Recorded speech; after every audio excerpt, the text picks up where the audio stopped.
Video games are my preferred form of art. It's where I get my stories from.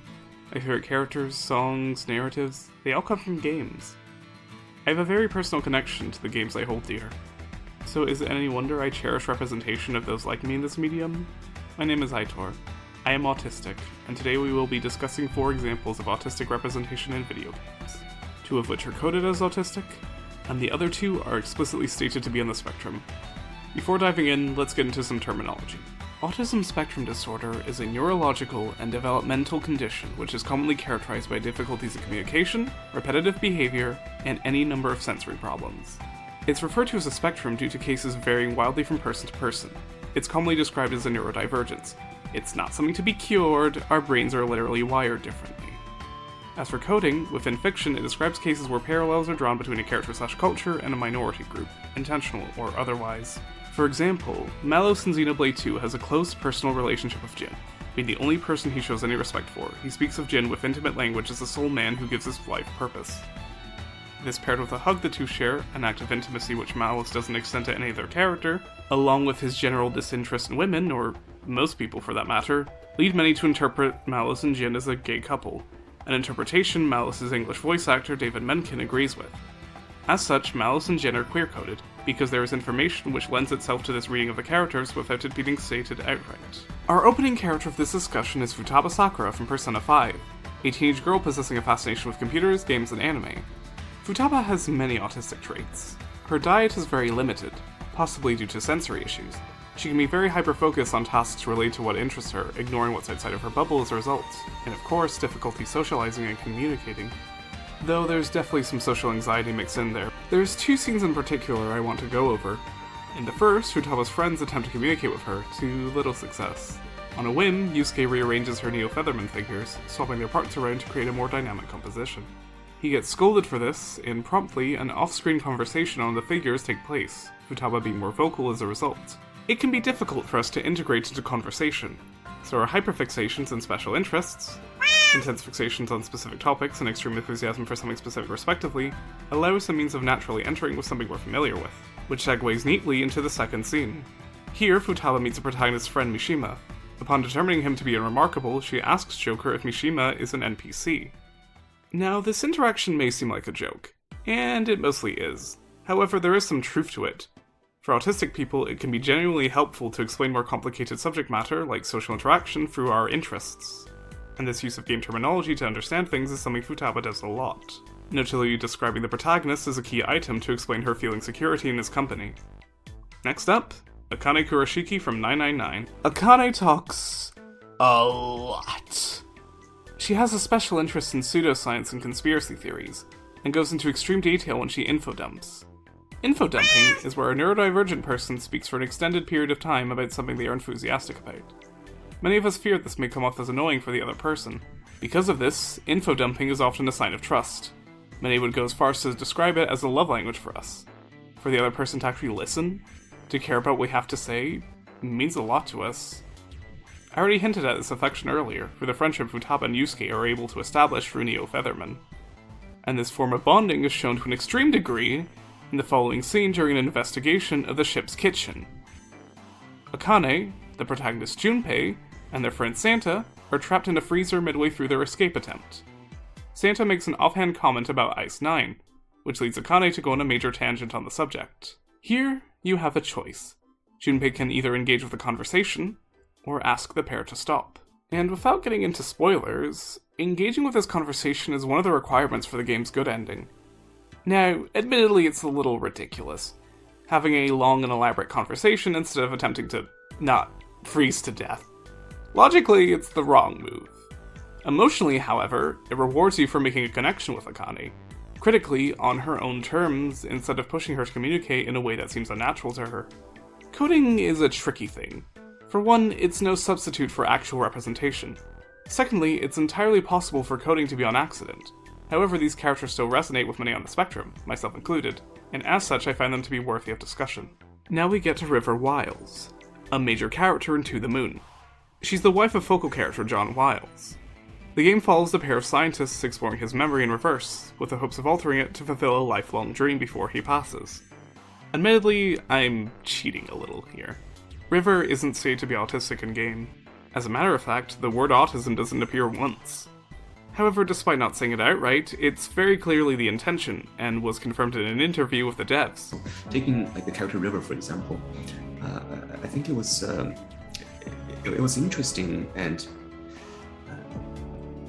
I'm not sure what the right word is, but I think one of the things with her is that she does have the Asperger's condition, and is now somewhere on the autism spectrum. It probably wasn't said outright due to potential stigma at the time of the game's release, but it is very explicit, so I don't consider it coding. River has a special interest in lighthouses, with an encyclopedic understanding of them. She was also isolated from her peers due to her differences, struggles with communication, has a tendency to take things literally, carries a plush toy of a platypus from childhood to her death, which acts as a comfort item, and due to sensory issues is very sensitive to noise, particularly the ticking of a clock.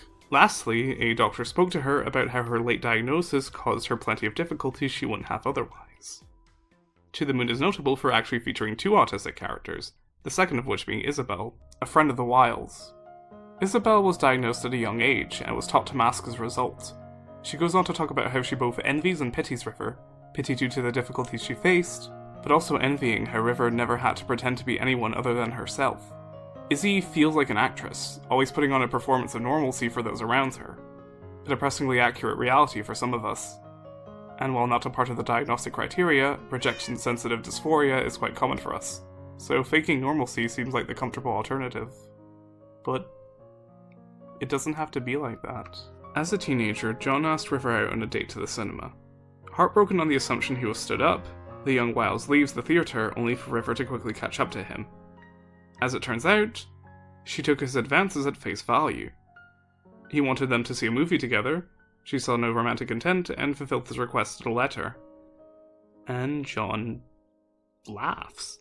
He's not angry or upset by it, he finds amusement in the misunderstanding and takes it well. Though they cause conflict, River's differences are never demeaned or insulted. John accepts River for who she is. To the Moon is ultimately a story about 2 people who care about one another, despite the problems that emerge. I got this game as a gift, one I treasure, and it's a big reason I'm making this at all. As you can glean from the thumbnail, we're not quite done yet, so let's finish this video by talking about Gin Ibushi from Your Turn to Die, who is the youngest character in this discussion at 12 years of age. He makes animal noises as a vocal stim, wears his unique attire as a comfort, and can easily remember large chunks of information. He enjoys organizing things, as seen where he places pieces of paper back together, had difficulty making friends, as is common with autistic kids, and is actually stated to be autistic within the game itself. There's no ambiguity here. Gin informs main character Sarah about this fact, and I love how she doesn't make a big deal out of it. The pair have gotten very close to one another by this point in the story, practically siblings to one another. It makes sense that this exchange would be natural for them. There's one other scene I'd like to talk about in regards to Gin.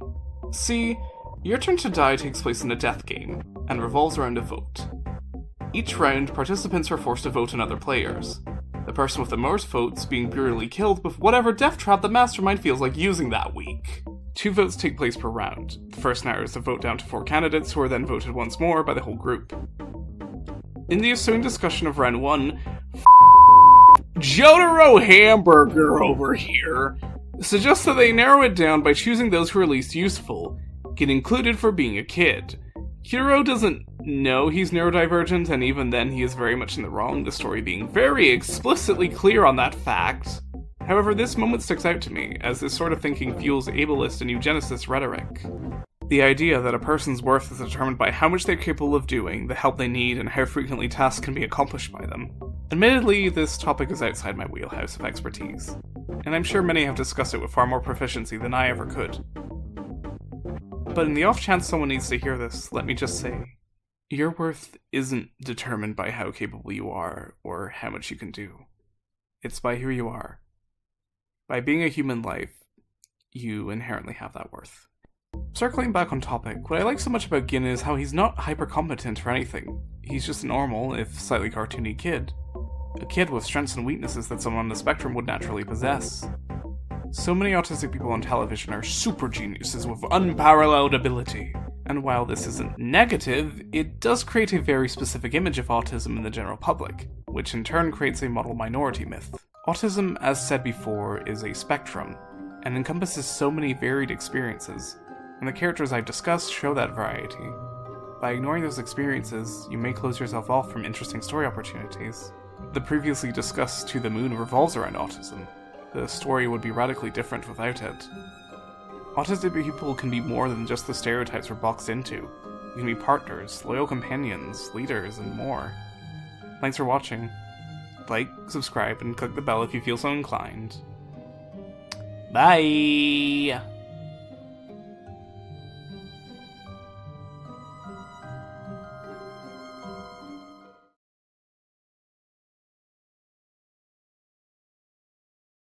Normally, they would undergo basic conditioning in a cradle prior to being awoken.